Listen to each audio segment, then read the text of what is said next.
Hello everyone, my name's Iman. Welcome back to my YouTube channel. Today we're going to be continuing our lecture on kinematics and dynamics, and we've made it to the third objective, which is titled Displacement and Velocity. Now, the first thing we want to do in this objective is distinguish between displacement and distance. These are two fundamental concepts in kinematics. Displacement refers to the change in position of an object measured in a straight line from that initial position to the final position. Displacement, it's a vector quantity, meaning it has both magnitude and direction. So displacement tells you how far and in what direction the object has moved from its starting point to its end point. So for example, if you travel 10 meters east and then you travel 10 meters west, your total distance traveled is 20 meters, but your displacement is 0 because you end up in the same place where you started. Now, distance, in contrast, considers the total path traveled by an object regardless of direction. So distance is a scalar quantity. It has a magnitude, but it doesn't have a direction. So distance simply adds up all the steps you've taken, and it provides a measure of how much ground you've covered. So while displacement measures the shortest route between 2 points, distance measures the entire route traveled. Now, the next thing we want to discuss is the difference between speed and velocity. Velocity is a vector quantity that represents the rate of change of displacement over time. It not only tells you how fast an object is moving, but also in which direction. The formula for average velocity is delta x over delta t, where delta x is the displacement and delta t is the time interval over which the displacement occurs. The units for velocity are meters per second. So for example, let's say that you drive 100 kilometers north in 2 hours. Your velocity is going to be equal to 100 kilometers divided by 2 hours. And so your velocity is 50 kilometers per hour north. Remember, velocity is a vector, so it has both a magnitude and a direction. Speed, on the other hand, is a scalar quantity. It measures how fast an object is moving without considering direction. Speed is actually calculated by dividing the total distance over time. So it is calculated by dividing the total distance traveled by the total time taken. Speed does not consider direction. It only tells us how fast something is moving. So in summary, while both speed and velocity describe how fast an object is moving, velocity also gives you the direction of movement. Finally, let's cover acceleration. Acceleration is also a vector quantity, and it represents the rate of change of velocity over time. So in simpler terms, acceleration tells you how quickly an object is speeding up, slowing down, or changing direction. And the formula for average acceleration is delta v over delta t, where delta v is the change in velocity, and delta t is the time interval over which the velocity change occurs. The units for acceleration are meters per second squared. Acceleration, I want to note, can occur in any direction, not just in the direction of motion. So this is really important to keep in mind. Now, all of these concepts, displacement versus distance, speed versus velocity, and acceleration, are all foundational in understanding the motion of objects, and they are very central to the study of kinematics. With that, let's go ahead and jump into a quick practice problem. This example says, what is the displacement of a person who walks 2 kilometers east, then 2 kilometers north? Let me draw this better. 2 kilometers east, 2 kilometers north, 2 kilometers west, and then 2 kilometers south. We're trying to figure out the displacement. Displacement, keep in mind, is a vector quantity, and it refers to the change in position of an object measured in a straight line from the initial position to the final position. Now, we started here and we ended here. So displacement is going to be 0 because we end up in the same place that we started. What about distance? I know this problem doesn't ask for distance, but we can go ahead and calculate the distance. Distance simply adds up all the steps you've taken, and it provides a measure of how much ground you've covered. So distance is going to be 2 kilometers plus 2 kilometers plus 2 kilometers plus 2 kilometers for a total of 8 kilometers. So your displacement is 0, but your distance is 8 kilometers.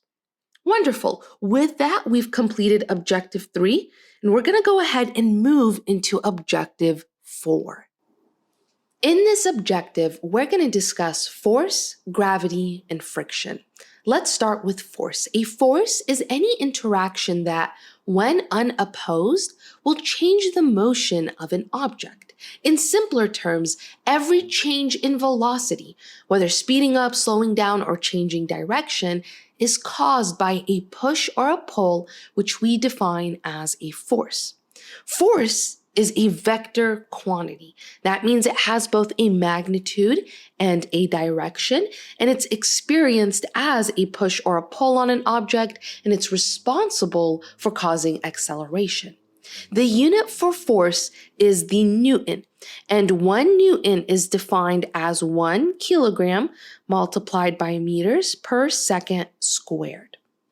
Now, there are 2 primary types of forces: contact forces and non-contact forces. Contact forces are forces that occur due to direct interactions between objects that are physically touching. Examples include friction, tension, and normal force. Non-contact forces, on the other hand, these are forces that act at a distance without physical contact between the objects involved. Examples include gravitational force, magnetic force, and electrostatic force. Now, one of the most familiar non-contact forces is gravity, and one of the most familiar contact forces is friction. And we're going to discuss both, starting with gravity. Gravity is one of the fundamental forces of nature, and it is a key concept in understanding the motion of objects. At its core, gravity is an attractive force that acts between all objects with mass. This means that everything with matter, anything that has physical substance and can be touched, exerts a gravitational pull on everything else with matter. This pulling force between objects is what we call gravity, and it's universal. The magnitude of this gravitational force, it really depends on 2 factors. 1, the masses of the objects, and 2, the distance between them. Mathematically, this is expressed by Newton's law of universal gravitation. Here, G is the universal gravitational constant, and it is equal to 6.67 times 10 to the minus 11 newtons multiplied by meters squared per kilograms squared. Now, M1 and M2, these are the masses of the 2 objects, and R is the distance between the centers of the 2 objects. Something important to note is that the bigger the object, the stronger its gravitational pull. So for example, the Earth with its large mass exerts a significant gravitational force on objects near its surface, which we experience as weight. And we're going to discuss weight here in a little bit. But in short, gravity is what keeps planets in orbit, it's what governs the motion of celestial bodies, and it's what gives us weight here on Earth. Next, we want to discuss friction. Friction is a type of force that opposes the motion of objects. Friction acts parallel to the surface in contact, and it works against the direction of movement. Now, there are two main types of friction. We have static friction and we have kinetic friction. Static friction, noted as Fs, this type of friction occurs between a stationary object and the surface it rests on. It prevents the object from moving, and it has to be overcome by an external force to initiate motion. The force of static motion can vary up to a maximum value. This is described by this equation right here. That maximum value being mu s, which is the coefficient of static friction, multiplied by n. N here is not Newton. This is the normal force. Kinetic friction, on the other hand, says that once an object is in motion, kinetic friction comes into play. It acts between the moving object and the surface it slides over.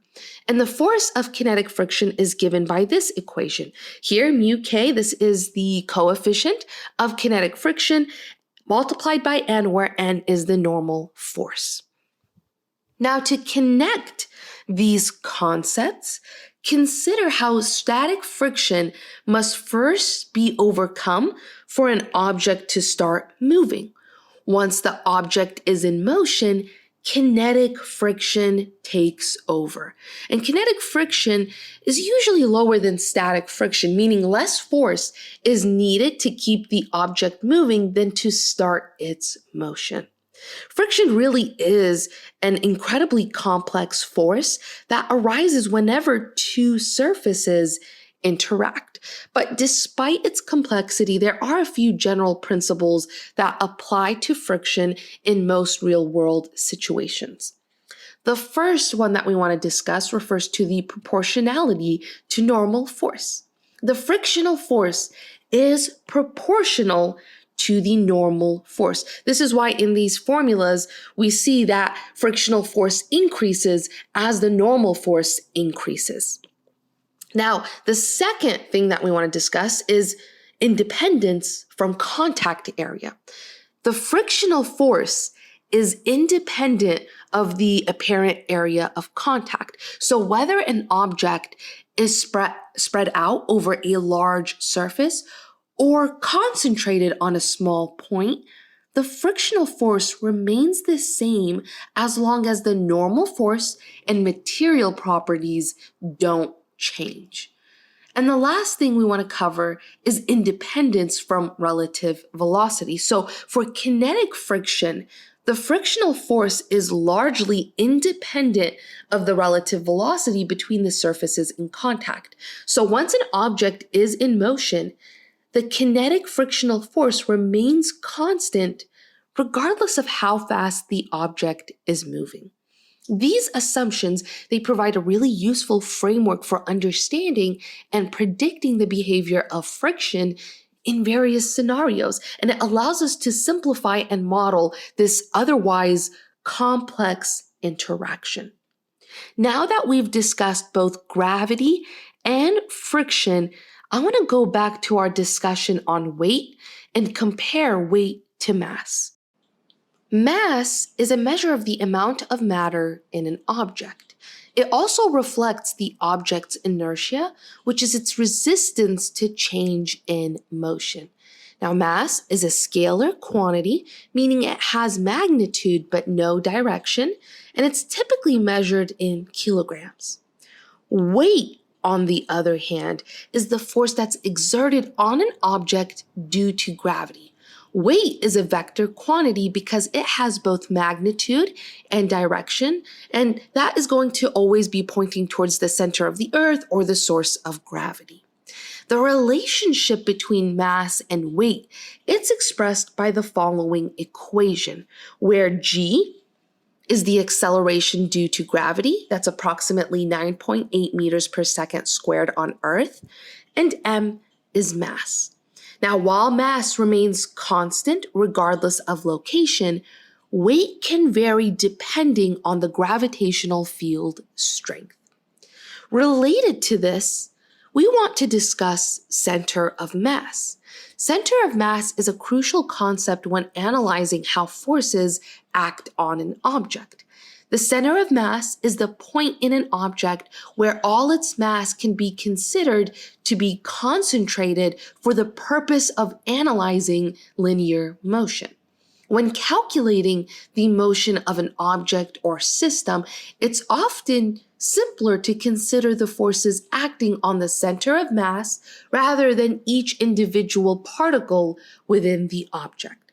Now, mathematically, the center of mass for a system of particles along the x-axis can be calculated using this formula, where in the numerator we have mass 1 multiplied by x1 plus mass 2 multiplied by x2, so on and so forth, and that's divided by the total sum of the masses. And similarly, you can calculate this along the y-axis as well. The center of mass, it's particularly important when we're analyzing rotational motion and when we're considering the stability of objects. With that, we can go ahead and move into our fifth objective titled Newton's Laws. Newton's laws of motion, they describe the relationship between a body and the forces acting upon it, and its motion in response to those forces. They are the foundation of classical mechanics, and they're used to explain and predict the motion of objects in the world around us. There are 3 laws that we're going to cover, and let's start with the first law. Newton's first law, also known as the law of inertia, states that a body in a state of motion or at rest will remain in that state unless acted upon by a net force. So this law introduces the concept of inertia, which is the tendency of an object to resist changes in its state of motion. If an object is at rest, it's going to stay at rest. And if it's moving, it's going to continue moving in a straight line at a constant speed unless a force causes it to change its motion.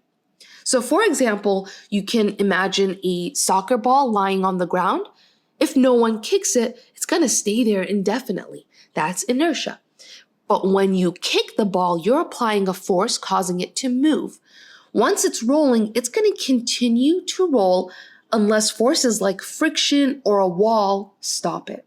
So this law highlights the importance of forces in changing motion. Without a force, there's no change. Objects don't start moving or stop moving on their own. Then let's discuss Newton's second law.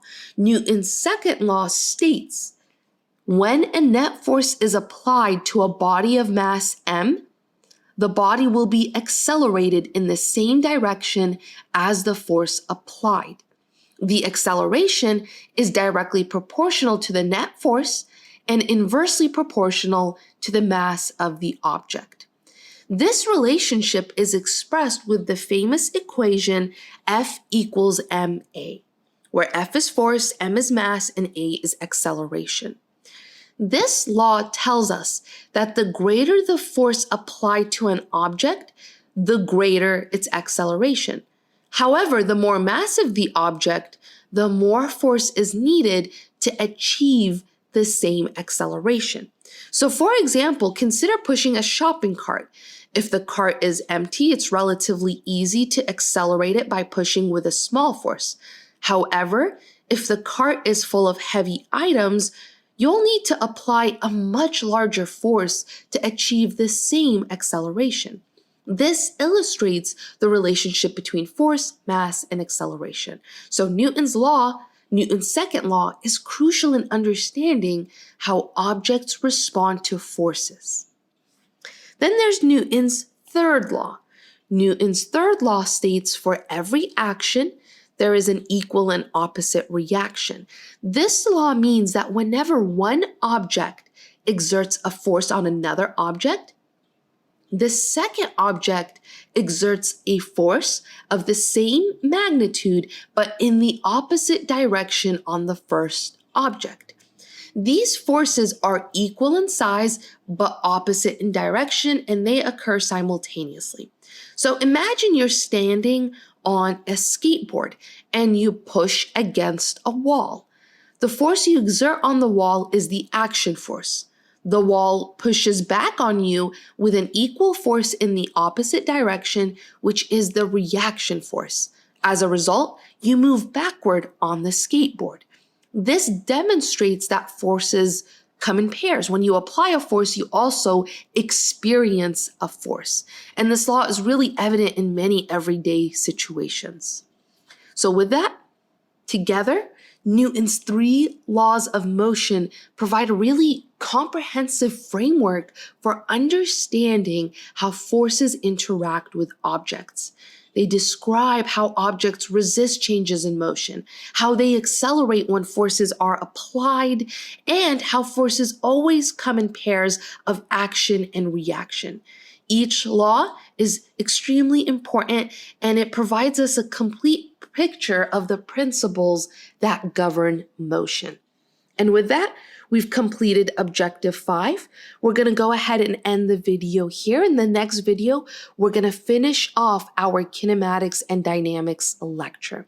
I hope this was helpful. Please let me know if you have any questions, comments, concerns down below.